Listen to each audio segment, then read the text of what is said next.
This is The Sports Life. Antoine Raymond to the left of Callie McManus. Ethan takes the snap. Blitz is coming. He turns. He throws. Caught. Touchdown!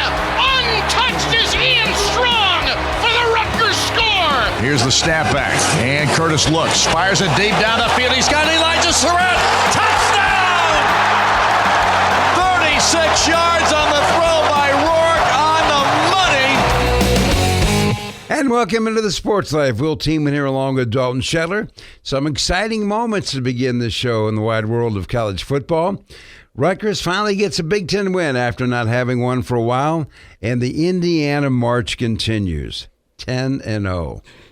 I'm still trying to figure out how not to be surprised when I go 10-0. But that's what they have done. Well, we have kind of a fun show lined up for you this week.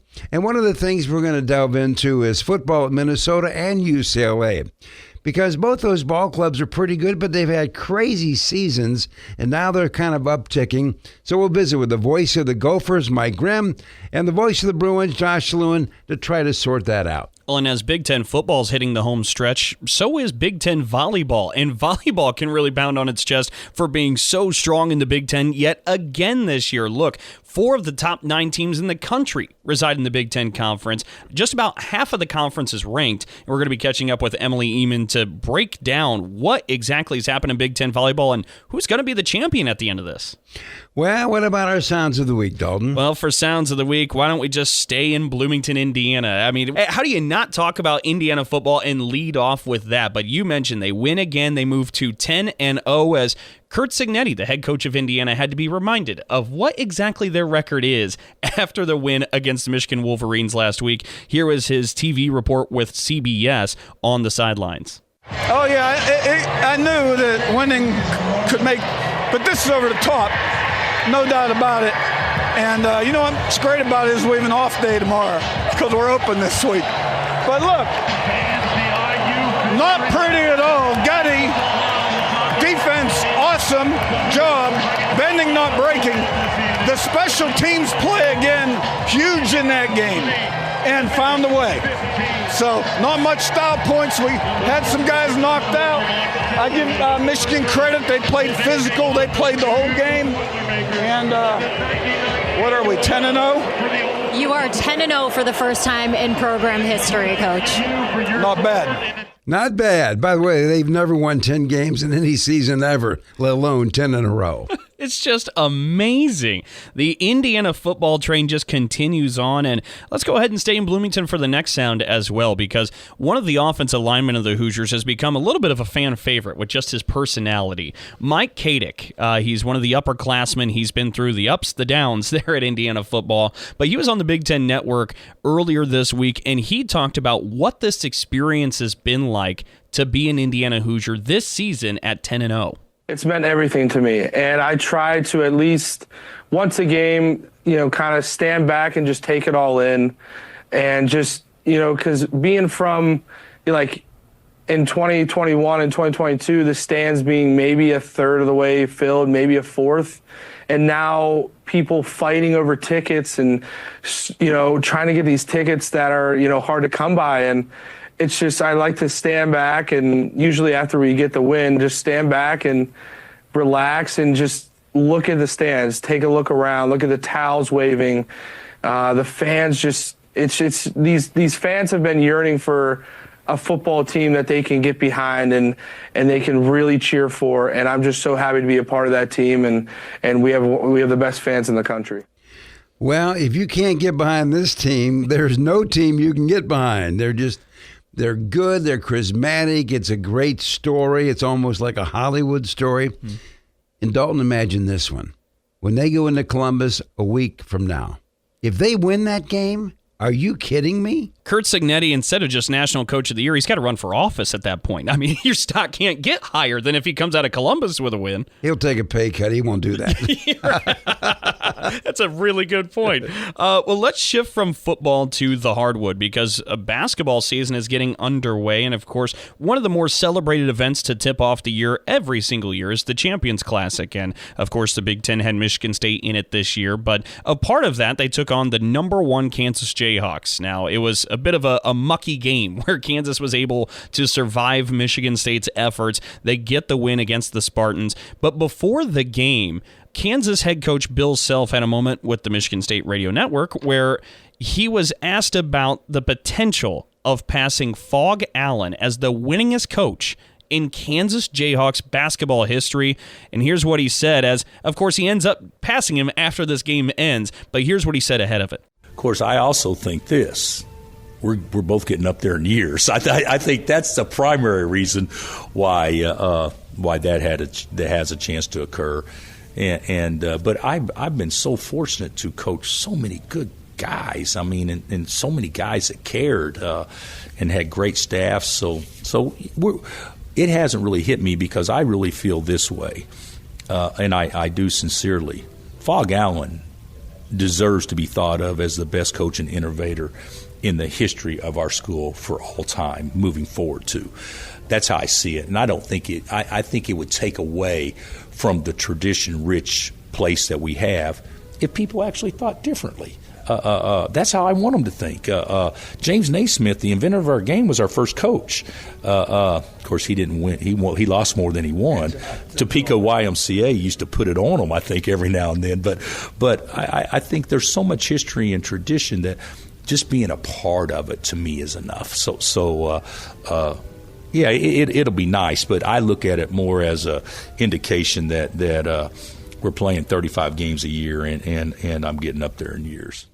Well, can you be more humble than what Bill Self was there to do what he did?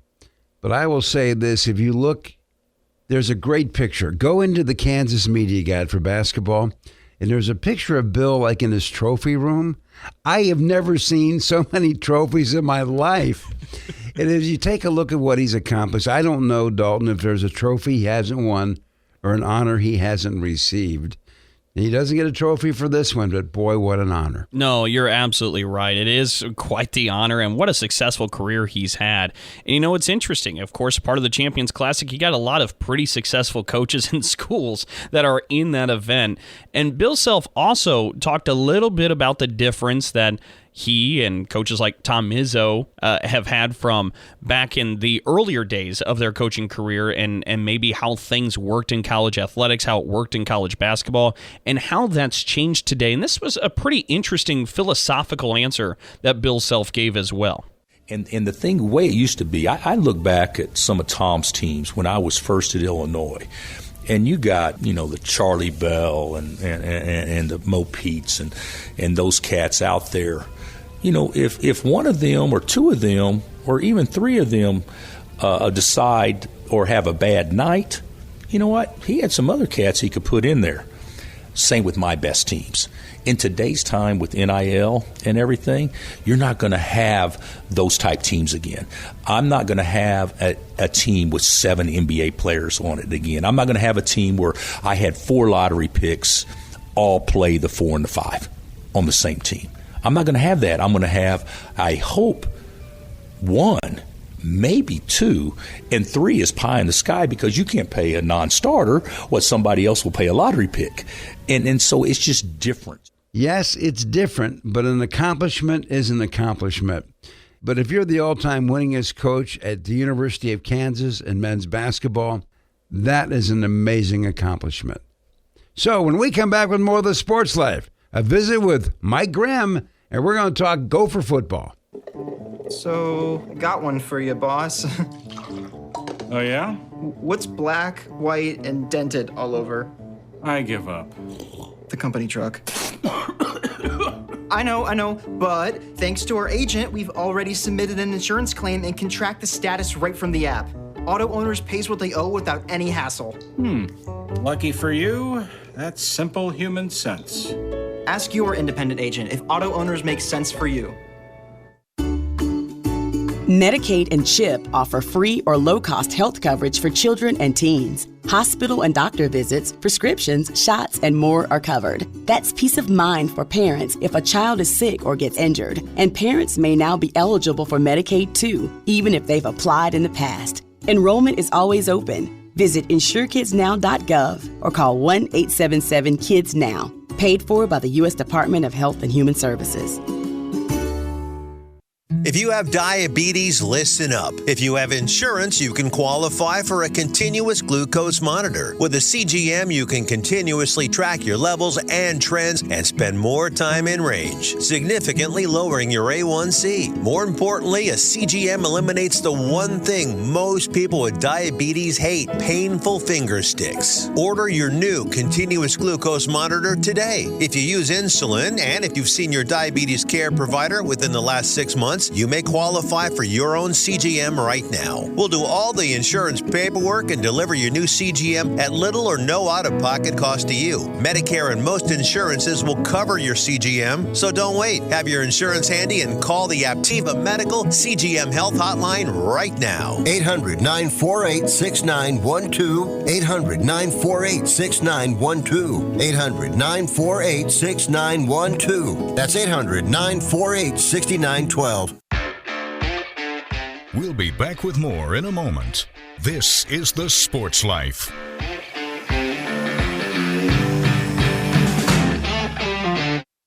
Roxanne Watson is on a mission. Hello, how are you doing today? She wants more people to register as organ, eye, and tissue donors. Are you an organ donor? Yes, I am. Yay. My goal is to sign up the most people in the United States. What drives her? Roxanne's own life was saved through the gift of a heart transplant, made possible by an organ donor. I decided that day that I was going to devote myself to the cause of organ donation and signing people up and honoring my donor by doing that. Now she's back to health, and she's a powerful force helping to save lives every day through her work. Imagine what you can make possible by leaving behind the gift of life. 8 people can be helped with the major organs, and up to 50 people can be helped with a little bit of everything. And when you think about it that way, that you could help that many people, it's amazing. It really is. Learn more and sign up as an organ, eye, and tissue donor. Go to organdonor.gov. A message from the U.S. Department of Health and Human Services, Health Resources and Services Administration.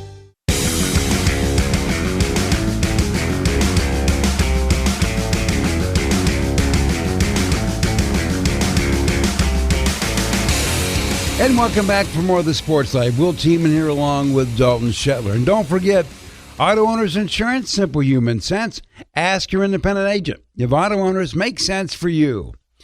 Well, when a football season starts, everybody wants to win the first game because you just feel better.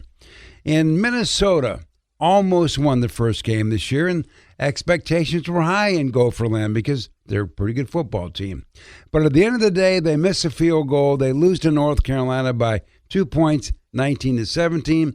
Win a couple of games they should win, and then things don't go so well. But then came a 4-game winning streak, and all of a sudden the entire landscape of Gopher football seemed to change. And to sort all this out, we've asked Mike Grimm, the longtime voice of Minnesota, to join us. And Mike, before we talk about the season and the ball club and where this whole thing may wind up, a former assistant coach of Coach Fleck said PJ probably was the most underappreciated coach in the Big Ten, and that Minnesota should be happy to have him because it's a tough job and he's doing a great job at it. So you've been with him a long time now. What do you think? Yeah, no question. I mean, it is a challenging job. I think in the new age, parts of it have become even more challenging, and then parts of it have become maybe better, in talking the new age of transfer portal, of name, image, and likeness. PJ is a good recruiter, and so from a transfer portal, since that has started, Minnesota football is, I would say, a net positive. They've lost some guys, but they've also picked up some real contributors, and I think if you would stack the guys they've lost next to the guys they've gained in the portal, it has been a net positive for sure. Much more production from the guys that they brought in than the guys that left. Name, image, and likeness has been a little bit of a different story that in certain places is a tough thing to do, right? It's just foreign to some folks, particularly maybe some of the northern schools compared to what some of the southern schools might, that is just part of the culture in some places. So I think that's been a challenge. There's no doubt Minnesota, and particularly in basketball, has lost some guys because it's a hard competition when it comes to name, image, and likeness and money. And it's hard to blame a young kid that maybe turning down, how do you say, hey, turn down six figures to stay here? And so they've lost a couple of those guys from last year's team basketball-wise. Football-wise, I think it's a little less. But PJ, it's a hard job. He's done it well. He's highly organized. He's energetic, as everyone knows. And he openly admits his style and his approach is not for everyone. And if it's not for you, you probably should go play someplace else. And if it's for you, you're going to get a lot out of your 4 or 5, or in today's day and age, 6 or 7 year at college. So I agree, man. He I think has done a really good job here. Mike, I think we were on that plan. What, 6, 7 years? Yeah, exactly. I'll tell you, there's times where I wish I was a college student now, man. That'd be quite a deal. Well, I kind of want to follow some of the momentum of talking about PJ Fleck, and you analyze the context and the resources that the athletic department of the university has. But PJ Fleck, just himself, I mean, you talked a little bit about it, but I remember making the reference last week that in talking with Bill Bender, some listeners had said to me, and college football fans, is PJ Fleck just about done? Is he on the hot seat after starting 2-3 this year with those losses to North Carolina, the controversial ending to Michigan? And I remember sitting there thinking, why? I thought he's done a pretty solid job, and then all of a sudden he whips off 4 wins in a row, and he's got the Gophers going bowling once again. I mean, how does PJ Fleck kind of stay in the moment and keep this program fighting for postseason eligibility year in, year out? Yeah, I mean, it does come down to organization, and he is a machine. I mean, he is a relentless worker, relentless recruiter. He is hard driving. He expects a lot from his coaching staff and a lot from his players. And so I think consequently you get some pretty good results. You get some overachievement at times. But because they're not, at the level of Ohio State talent, they're not at the level of probably most years Michigan talent and those kind of things. You also then, on occasion, get a game like they had last week at Rutgers, where they were, I think, probably the better team. It just didn't play very well. It's just one of those days. And so, and there's about one of those a year, I suppose. I don't think that's uncommon at a place where you're trying to fight for your life. But that does, the momentum all of a sudden craters. And in today's day and age of message boards and social media and Twitter and all this stuff, the feeding frenzy picks up, and all of a sudden you're right, Dalton. All of a sudden you're here. Oh, hot seat this, hot seat that, and people forget this is not an easy place to win. It's a hard job. He won 11 in 2019. He won back-to-back 9-win seasons in 21 and 22.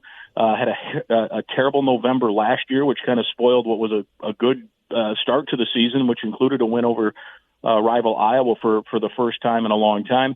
And then, like you say, this year they're a missed field goal at the end against North Carolina. They had a ball that if it's 2 feet to the left, they win that game, a 47-yard field goal from the Big Ten kicker of the year, just a little wide right. And all of a sudden you're 0-1. Had a really bad second half against Iowa, a really good second half against Michigan, and all of a sudden you're wondering, they beat USC, they go on the 4-game win streak, and, for the most part, all is forgiven. And he, I think he's doing a good job. I think any hot seat talk is one, not realistic. In today's day and age, with now the 20-some million next year, and that goes to players and the revenue share and salary cap or whatever the heck you want to call it, buyouts become impossible to manage now. And so even if he were on the hot seat, and I don't think he is, nor should he be, I don't think there's enough money around here to say, all right, let's see him another coach here. I think many of these schools now, with what they're going to be faced with budget wise next year, will be locked into coaches. Well, Mike, let me ask you this: what does the end of the season look like to you? Well, so the good news is this week there's a bye week, and I can tell you the radio announcer really needed that. There's a basketball game to call tonight and a basketball game on Saturday, so not having football in this week has been good for the radio guy. Not that anybody cares except the radio guy, but I did want to get that off my chest. And secondly, next week, then a week from Saturday, it's Penn State here, and I think that's a good opportunity. Actually, it's kind of a no-lose game, right? No one's expecting you to win it. And honestly, if Minnesota plays its game, its A game, if they bring 60 minutes of their A game, they've got a chance to pull a stunner. They've on occasion have sprung up and done that. I'm not predicting that will happen, but it's not just a slam dunk, I don't think, for Penn State. And then they're at Wisconsin on Black Friday for an 11 a.m. kickoff. And that's certainly a winnable game as well. I think Wisconsin is kind of stuck in the middle with a bunch of teams, including the Gophers. So that probably is a coin toss situation. And the week before with Penn State is less than a coin toss, but it's not zero. It's not a 0% chance to win that game, which I like those kind of games because no one thinks you can, and then if you do, it's really special. Well, Mike, we've had some future team talk of this Gophers group. We've talked about PJ Fleck. I'm curious because I don't think many of the Gopher football players are pretty well known by maybe the casual observers and fans of college football. Who are some of the individuals that have made this season a success that are flying under the radar? Do you start with quarterback Max Brosmer? Yeah, I think he's probably, as underappreciated as anybody. He didn't have a great game at Rutgers. The offense sputtered against a defense at Rutgers that had really struggled for 4 or 5 weeks. So, I think the bye week probably is good. They can get healthy. But Brosmer's been good, very efficient, excellent decision maker. He has not thrown an interception since September. He's just taken care of the football. He's taken his checkdowns when he should, and hasn't missed a lot. I mean, he's on target, and he's got, a couple of good receivers in Daniel Jackson, who was a returning second-team All-Big Ten receiver from a year ago, and he's having a great year, even better than last year. And it's like every other week he's putting some sort of a highlight reel catch that everyone's watching on whatever show it is or whatever social media thing you're watching highlights on. He's been really good, and he probably will be, on one of the Big Ten honor teams again. Elijah Spencer's a receiver that has stepped up as well. He's been really good, made some hard contested catches. And then Darius Taylor's the running back. His numbers are not as good. He's a sophomore, are not as good as they were as a freshman last year, and he missed about half the season last year. But they have utilized him much more as a receiver. He leads the Big Ten in receptions for running backs, and in a league that includes Woody Marks, who is really good at receiving the football, one of the best, really when you look at the numbers, one of the best ever. At USC, he was at Mississippi State with Mike Leach, and of course they threw the ball almost every down, so he was involved in that. But Darius Taylor has been really good out of the backfield receiving. So from a yardage and production standpoint, when you total the stuff, he's actually had a better year. And then they've been good in the secondary. They're second in the country in interceptions, and that really is the key to that 4-game winning streak. They didn't turn the ball over, and they forced a bunch of turnovers, and that's certainly key. Well, let me ask you this. He's won some games. He had the big year you've already mentioned, and he's had 9-win seasons. Is there something in the cards, Mike, that can get Minnesota where, say, Indiana is right now, in the hunt for one of those 12 spots for a national championship berth?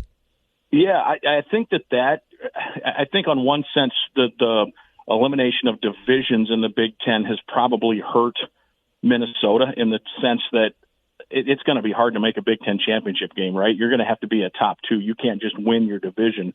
Probably going to make it harder for Wisconsin and Iowa, who have been in that game a lot. Without divisions as well, when you think about, an East versus West type deal.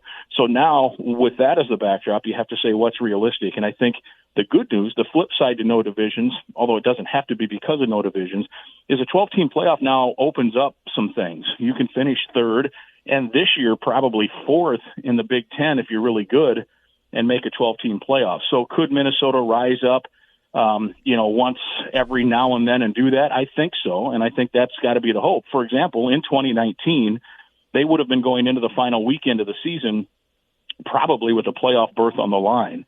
They finished 10-2, and I think a lot of years a 10-2 team in the Big Ten is going to make a 12-team playoff. So how often can you replicate a year like they had in 2019? I don't know the answer to that. Every now and then, I think, is realistic.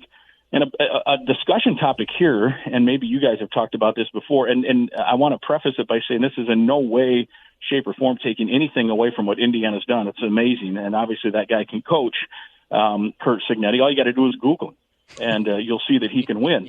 But the idea of what, in PJ's first year here, remember in 2017, if the rules now were in place then, and he's a hot coaching prospect, at Western Michigan. He was undefeated, went to the Cotton Bowl, all that stuff. So hot property. And Minnesota got him. Had the rules that exist now existed then, he probably brings 15 guys who here from Western Michigan that are coming off that undefeated season, much like Signetti did with James Madison and that group. And that instantly makes you better, right? And I'm not saying they'd have been Indiana in 2017, but it probably wouldn't have been 5-7 with, playing a walk-on quarterback either. Well, Mike, I wish you the best coming down the stretch, and I know we'll see you soon. All right, guys. Always appreciate it. Fun chatting. Thank you. As always, a good chat with Mike Grimm, the voice of the Gophers in Dalton. Just so you know, I care about the well-being of the announcer. I just want to go on record as saying that. We all do. We don't need Mike Grimm to become the Grim Reaper. No, absolutely not. Well, when we continue on with more of the sports life, there's another ball club that's kind of found itself. It's the Bruins of UCLA. Back with that chat in just a moment.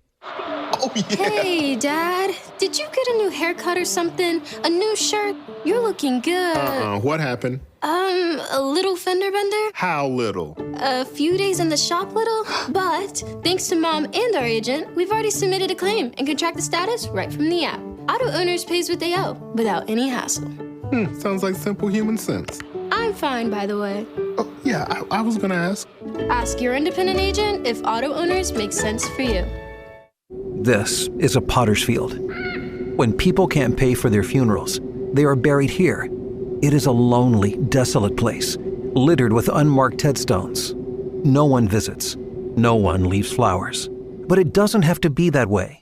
For as low as $1 a day, you can ensure your family will have the money to pay your funeral expenses.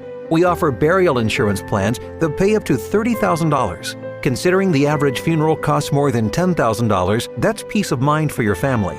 There are no medical exams, your rates won't increase, and your policy cannot be canceled as long as you make your premium payments.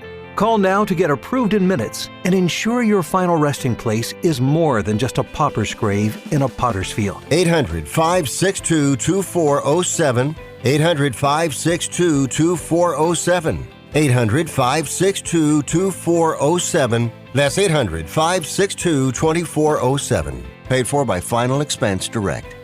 We all make choices about alcohol. Kids make choices whether to drink or not. Bye, Dad. Remember, I'm going to Alex's party tonight and sleeping over. Hey, remind me about that party again? And adults make choices whether to talk about it. That's true of parents and every other trusted adult in a kid's life. Kids want to know our expectations, and they want honest answers in everyday conversations. So talk with your kids and help lead them on a positive path, because when you talk, they hear you. Learn more at underagedrinking.samhsa.gov. We'll be back with more in a moment. This is The Sports Life.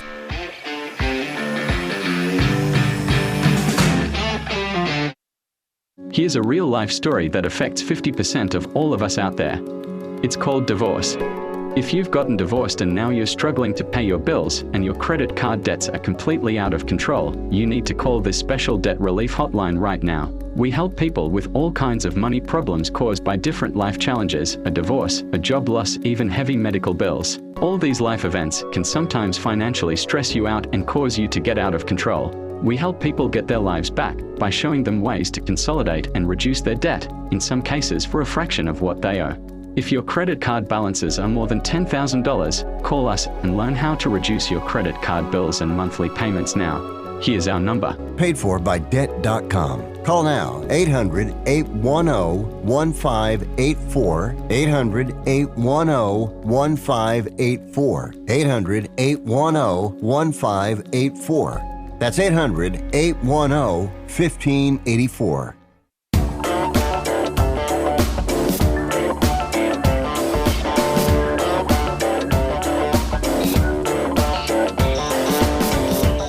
And welcome back for more of the Sports Life. Will Teeman here along with Dalton Shetler. Well, the new Big Ten, 18 members playing football this year for the first time. And as you might guess, there were some interesting storylines that come from it. No more so than what happened to UCLA, the Bruins. They win the opener and then go into a 5-game dive. But since that time, they've won 3 straight. It looks like they got a crack at postseason play. And what a roller coaster it has been. So, to try to understand what has happened, we're going to welcome in Josh Lewin, the longtime voice of the Bruins. And Josh, can you explain this roller coaster to us? The schedule. I mean, it's really as simple as that, in my opinion. They had back-to-back games against teams that were all in the top 12. And, LSU has fallen off a little bit lately, so you can say maybe that one doesn't count. But, trying to travel, down there and win at that stadium, that was always going to be rough, even if they're a mediocre team. But, they went through a gauntlet and got beaten up. And, they came out of that gauntlet, and I think still had some hangover. They should have beaten Minnesota at home, and they lost in the final 30 seconds. So that was kind of low ebb. That's where it's like, well, geez, maybe it wasn't the schedule. But no, it's been borne out since then. I mean, they've gotten road wins at Rutgers and Nebraska. I mean, they kicked the heck out of Nebraska at their place, and then they beat a very solid Iowa team at home. So yeah, I look at it big picture now, and I can totally see where they were never as bad as 1-5. It's just that's how the schedule stacked up for them. Well, and Josh, I think that's one of the crazy things is you had the early conference game where Indiana comes to town. Indiana dominates that game, and I think a lot of people said, woof, UCLA, this doesn't look so good. But what we learned in 2 months is that Indiana's really, really good, and then UCLA rips off 3 wins in a row. I mean, is it just as much about the scheduling, or what else has come into this resurgence of UCLA in this season? Yeah, I mean, they have figured some things out on the offensive line, and that certainly helped. They're getting off the field a little better on third downs defensively. I mean, so certainly those things are put in the blender. But, yeah, you mentioned Indiana, and I think coming into the season, that was kind of a pick-em game for everybody in the nation. It's like, a couple teams that'll probably win 6 or 7 games. So, games at UCLA, so UCLA will probably win it by a field goal. And then Indiana, we didn't know that Indiana was just great. And having seen them play up close, and we saw Oregon 2 weeks later, I was left with the impression that, geez, maybe Indiana is, it seemed ridiculous to say, maybe they're on equal footing with Oregon. I mean, like they're that good. So, I think there's merit to talking about the schedule, but yes, to be fair, I think, figuring things out on the O-line, simplifying the offense a little bit, that's helped too. Josh, I'm also curious here, too, because I think this is, again, a little bit of an outsider perspective and could be out of touch. I thought it was a little unfair, just maybe the impression and opinion collectively of Deshaun Foster because of that loss to Indiana. And, of course, it was a pretty viral moment, what happened at the Big Ten Football Media Days in his speech. And I felt like things really went south after that loss. But since then, to turn this team around, there's something Deshaun Foster's doing right. Can you tell us about Deshaun Foster in year one, getting the ship righted? Yeah, he was given a very short runway, to be fair. Chip Kelly didn't leave until Valentine's Day, and that's really late to start putting everything together. So he was always going to be up against it. He's never been a head coach at any level. But, yeah, to your point, a week ago matched up against a guy with 202 Division I wins. In Ferentz with Iowa, the guy with 3 Division I wins beat him. So, he must know his football a little bit. Well, Josh, let me ask you this in terms of being a new member of the Big Ten. What has been the reaction of the UCLA staff with the travel and going to different venues? How do they feel about what they're involved with now? It's a little bit both ways where, yes, to go to Rutgers is a pain in the butt. To get in and out of Happy Valley is a pain in the butt. But you know what? It was a pain in the butt to get in and out of Pullman for all those years, too, playing at Washington State. So I think in basketball is where it'll be felt more, where it's like, wow, you're on the road for a week. You got a Monday game at Indiana and a Friday game at Illinois. What are you doing on Tuesday, Wednesday, Thursday, just sitting, next to a snowbank? That's going to be new. But, to your other point, the chance to see some of these places for the first time, to go to Happy Valley, down the road a year or two, to go to the Horseshoe, to go to the Big House, and then obviously with basketball, to see all these great arenas, in the Midwest. And look, I went to Northwestern. I've seen them all. It's not new for me, but for a lot of donors and fans and all of that, it's new and it should be exciting, but change is hard. People are still a little bit resistant to it. They're missing the basketball rivalry with Arizona, the football rivalry with Stanford. We'll all get over it. We all do. But for right now, it's a change for sure. Well, Josh, you guys are sitting at 4-5. Do you think you'll make postseason? Yeah, I do, actually. They got to win, assuming they beat Fresno State in the finale. And I never take anything for granted, but they got to split. at Washington and home against USC. And I do think they'll win one of those two games. I do. I don't know if they can run the table here. It's a lot to ask to close with what would be a 6-game win streak right after a 5-game losing streak. But, if you close with 5 out of 6, I think that's reasonable. And then we'll see you in the whatever they call that bowl game in Detroit. Well, it changes every day, so we're not sure, Josh. No, I'm that much I'm aware of. Like I say, change is always a thing. Well, we appreciate your time and good luck coming down the home stretch. I can't wait to see you guys for sure, and you guys have a great day too. Thanks. Some of the thoughts of Josh Lewin, the voice of the UCLA Bruins, and it's interesting as we all kind of come to grips with travel and how good everybody is, new facilities, et cetera. I'm surprised in some ways, Dalton, there wasn't more dives like this because at the end of the day, nobody's really used to what's going on. And scheduling is a big part of everything.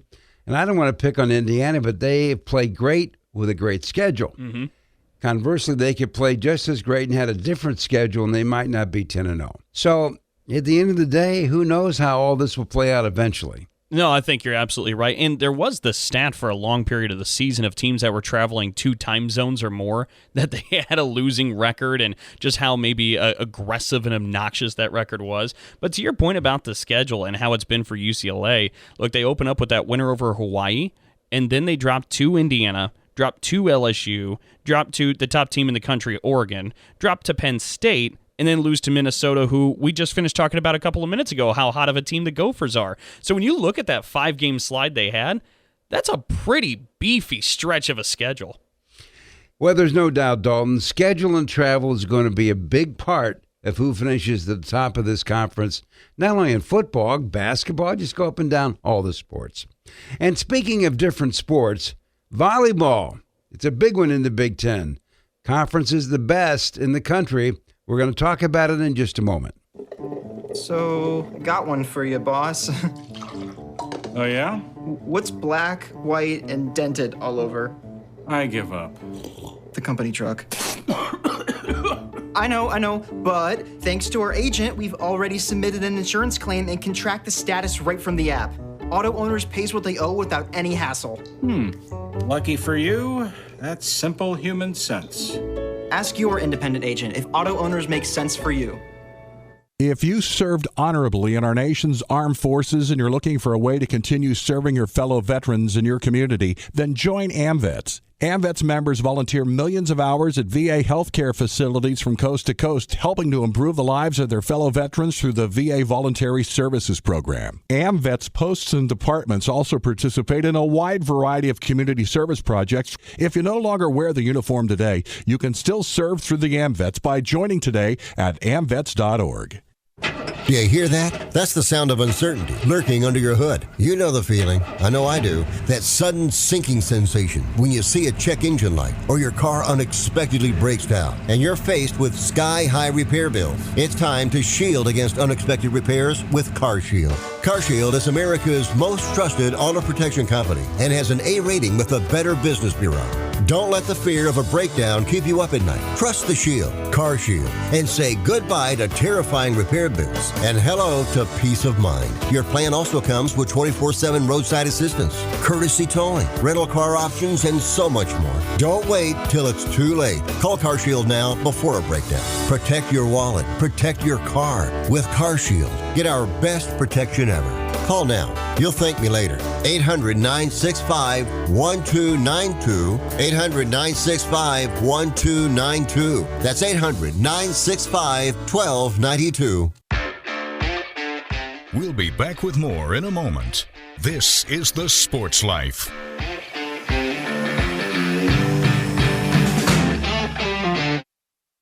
Did you receive a call or message that mentioned Social Security and demanded immediate action? Did the caller know your Social Security number or other personal information and tell you that your Social Security number had been used in connection with a crime? Did you feel worried that your Social Security number might be suspended, your bank account might be frozen or seized, or you could be arrested? That is not the Social Security Administration. Social Security will not threaten you, demand your personal information, or instant payment, email or text you pictures or documents, or use a real government official's name to gain your trust. Social Security does not accept payments by gift card, prepaid debit card, internet currency, or by mailing cash. Criminals use these forms of payment because they are hard to trace. Do not be fooled. Hang up. Ignore them. Report this criminal activity to the Social Security Administration Office of the Inspector General at oig.ssa.gov. Produced at U.S. taxpayer expense.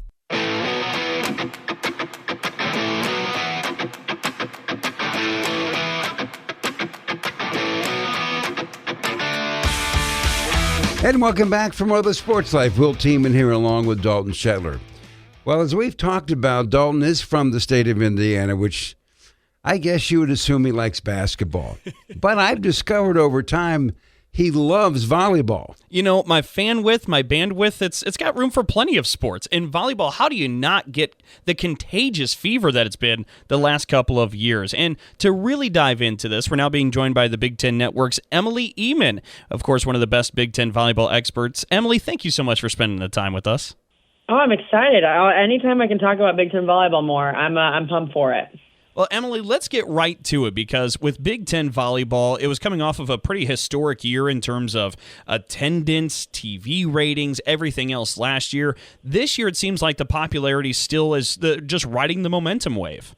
Oh, it's been insane. I mean, you know, you look back to last year and you had a women's sporting event world attendance record at Nebraska, and we saw viewership records that felt like fall every single week. And we're seeing the exact same thing happen this year, which has been so exciting. I mean, during the regular season and during non-conference play, we continued to see viewership records shattered. And already now we've seen that happen again during the regular season. And now thinking about postseason, what the numbers are going to show could be crazy. I mean, it's been so much fun. You know, we haven't seen 90,000 again in a stadium, but it feels like every single week, not even in the Big Ten, but nationwide, you know, teams are setting attendance records consistently. And, you know, a lot of that depends on who they're playing and all of that. But, you know, I think back to last week, I went to Northwestern, Nebraska, and, you know, Northwestern hasn't historically been a good program. Nebraska, on the other hand, has historically been a good program. And they set an attendance record at Northwestern, and a lot of people wanted to point to, okay, well, it's because Nebraska's playing. And I think what people don't understand is this is a trend that we're seeing regardless of who the team is playing. You know, people just want to watch the sport. And yes, of course, they want to watch the top teams, but there's been plenty of top teams that have been in all of these buildings. And I think it really just shows the interest for the sport in general even more, and especially in the Big Ten, because we're consistently seeing arenas packed. And as we hit the home stretch of the regular season to find out who will be the Big Ten champions in the Big Ten, you know, there's a lot more attention and interest right now in Big Ten volleyball. And that kind of leads me to the next point. I mean, you talk about the loaded competition in some of those top teams. Right now, nearly half of the conference is ranked. By my count, I believe 7 Big Ten teams are in the top 25. I mean, the overall strength of this conference, you have 4 of them in the top 9. We've talked for a couple of years that the Big Ten's the best conference in volleyball. That seems to only be more stronger as we are playing out this season. Oh, it's been crazy to see the level of play. I mean, you took an already good conference that consistently had, you know, 5-6 teams ranked in the top 25. Then you added 4 West Coast schools in USC, UCLA, Oregon, and Washington that are all potentially in contention to make the NCAA tournament as well. So this is a conference that was already the best in college volleyball, and now it's even better. And yes, you're right, 7 teams in the top 25. And as we start turning to postseason, the focus kind of also more becomes on the RPI and, you know, measuring strength of schedule and who the selection committee is going to pick right now to enter the tournament. And currently, the Big Ten has 9 teams in the top 40, which is pretty insane when you break it down. You know, that many teams, potentially 9 or 10, could make the NCAA tournament. And thinking back to last year when only 5 teams made it due to kind of there being a lower in discrepancy of RPI. But this conference is so good. It's so stacked. You know, there's 3 teams right now that are still kind of fighting for the Big Ten title, and we'll see how it shakes out. But, I mean, it has been a battle all season long. You know, the teams that have historically been in the middle of the pack, Big Ten, are pushing the top teams. And even the teams at the bottom that, you know, maybe struggle to get wins, we've seen them take down ranked opponents this year already. Well, it's interesting. I do want to get back to that Big Ten shuffle and race here for the regular season crown, but, I mean, you talk about how many teams might have postseason life to them with the NCAA tournament. I'm curious, as of now, how many teams do you look at in the Big Ten Conference and you say they're legitimate championship contenders for it all?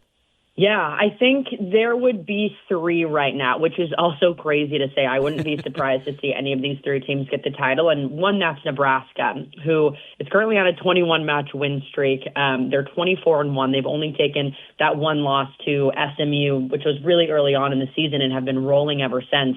You know, this is a team that last year made it all the way to the national championship with a very, very young team. They had like 5 starting freshmen on that squad. So this is a team that feels like they can get back there. They look better than last year.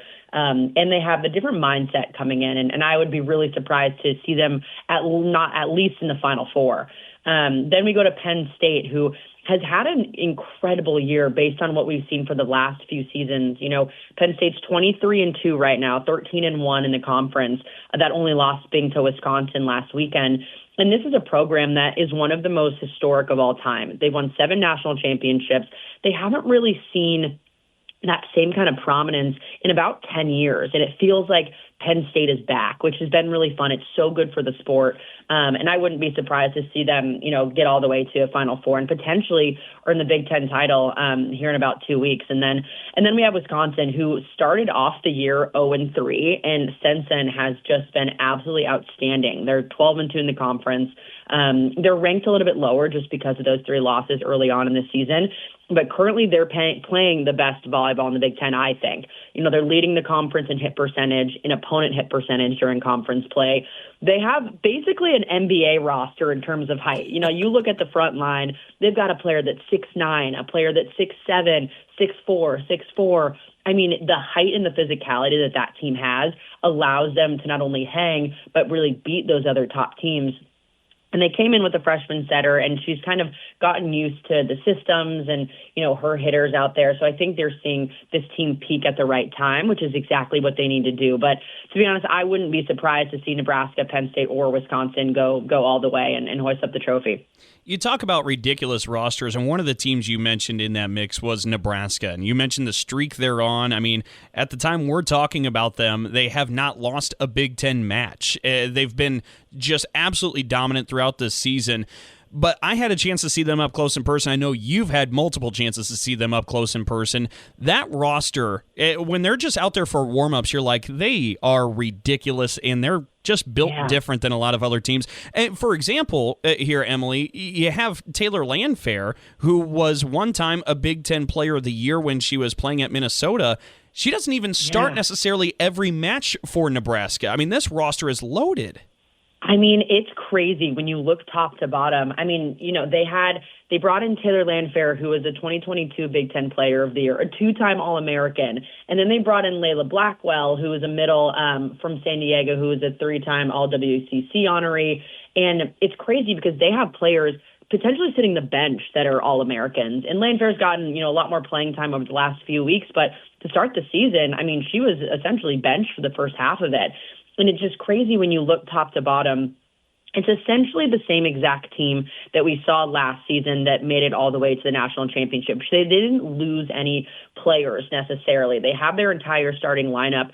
They have who I think is the best libero in the country in Lexi Rodriguez, as well as the best setter in the country in Bergen Riley. And I mean, this team is just, they're so loaded all around, both offensively and defensively. They just feel like they're a step up from every other Big Ten team when you kind of break it down like that. Now, we'll see, because they have a really tough stretch at the end of the season. Next week, they have Wisconsin at home. So that's going to be a really big test of, okay, can this young team, relatively young team, kind of still handle that pressure and, you know, continue to keep rolling?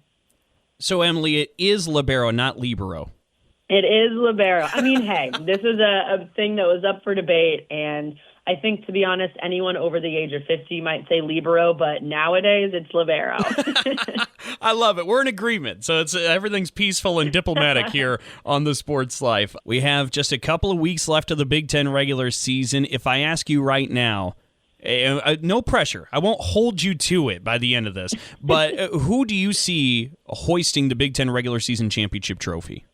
Yeah, I think right now it's Nebraska. I mean, you break down their schedule and what they've already done this season. They're right now undefeated in conference play at 4-0. Penn State is 1 game back. What's going to be really exciting, though, is Nebraska plays Wisconsin here in a week, and then they face Penn State at the end of the season. So they do have a really tough road ahead. They play Minnesota this week as well. So I think the way that they're gelling and the fact that they don't have any losses, I think they're going to end up hoisting the trophy. Now, which is exciting for Big Ten play because it always ends up coming down to the last weekend. So, thank you to the schedulers because they always just know how to do it. But the Friday after Thanksgiving, it's going to be Nebraska at Penn State. And if you haven't watched or seen a Penn State match, I mean, they pack that place to the brim. It's one of the most historic venues in the sport. And I think it's going to be really exciting because the Big Ten title is going to come down to that potentially. If Nebraska gets through Wisconsin or if they end up taking a loss, it's going to come down to that last match, which is going to be really, really fun in a crazy environment to kind of end the Big Ten season. That is going to be a lot of fun. All the reason to grab the popcorn, sit on the couch, and watch some of these big games alongside Emily Ehman of the Big Ten Network. Emily, thank you so much for your time, and have a really enjoyable final few weeks of this season. Yeah, thank you. The stories write themselves, so I'm just happy to be a part of it. Well, what a fun chat with Emily Ehman, and I liked what she said when she said goodbye to you. I'm just kind of glad to be a part of it. I think that's all of us, isn't it? It absolutely is. And with those last few weeks, how many giant games there are that's going to decide a Big Ten champion, how do you not get excited? Emily has me even more excited now. That's not possible. Not possible. Well, when we come back, we're going to have our parting shots in just a moment. Oh, yeah. Hey, Dad. Did you get a new haircut or something? A new shirt? You're looking good. What happened? A little fender bender? How little? A few days in the shop little, but thanks to Mom and our agent, we've already submitted a claim and can track the status right from the app. Auto Owners pays what they owe without any hassle. Sounds like simple human sense. I'm fine, by the way. Oh, yeah, I was gonna ask. Ask your independent agent if Auto Owners makes sense for you. Everything is expensive right now. Gas, food, you name it. You're spending more, you are making the same or less money. So, what do? You rack up credit card debt, that's what you do. It's not your fault. It's the economy. And guess what? If you rack up too much credit card debt like some of us, you can't pay your bills. Then the credit card companies, as nice as they are, start hounding you for money. Then you start your downward spiral. A smart thing for you to do is to call the Zero Debt. They can help you consolidate all your credit card bills into one affordable payment. Millions of people have done it. It works to make you debt-free. Make this free call right now. It costs you nothing to learn more. 800-298-9093. 800-298-9093. 800-298-9093. That's 800-298-9093. We are strong, we are resilient, and we will get through this together. But these are stressful times, and it's important to also practice good self-care. It's normal to feel overwhelmed, anxious, or afraid, but there is hope. Reach out to someone, connect with your friends, stay in touch with your community, and know that you are not alone. Learn more at wearebroadcasters.com/hope. Furnished by the National Association of Broadcasters and this station. We'll be back with more in a moment. This is The Sports Life.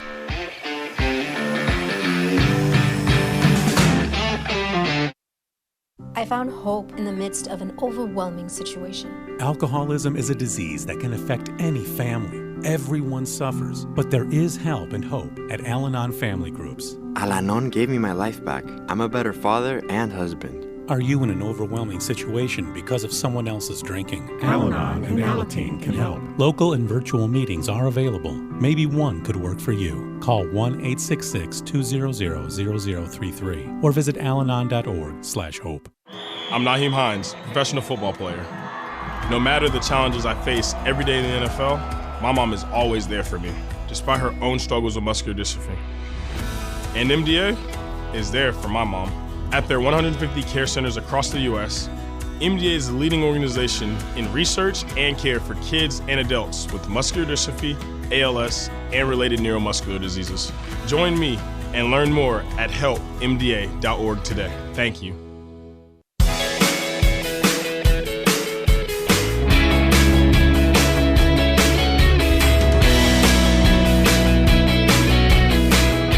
And welcome back from Well, the Sports Life. Will Tiemann here in Dalton Shetler. Fun show we've had this week. A little talk about the ups and downs of certain teams in football, and a salute to the best conference in all the land when it comes to volleyball. Well, with that, we've now worked our way to our parting shots, and as always, Mr. Dalton Shetler gets to go first. Well, thank you so much. And I do want to remind everybody to make sure you follow us on Twitter or X at SportsLifeNow. That's again at SportsLifeNow. That's where you can find us, and you can listen to all the bits and pieces that Will just laid out for you there. But for my parting shot, look, we are getting really, really close to the end of this college football regular season.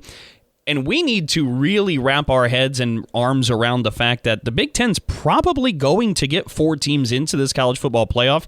I think even if Indiana loses to Ohio State, the Hoosiers still have enough of a resume where they're probably going to be in the college football playoff. So as we sit right now look, there's going to be plenty of change between now and then, right?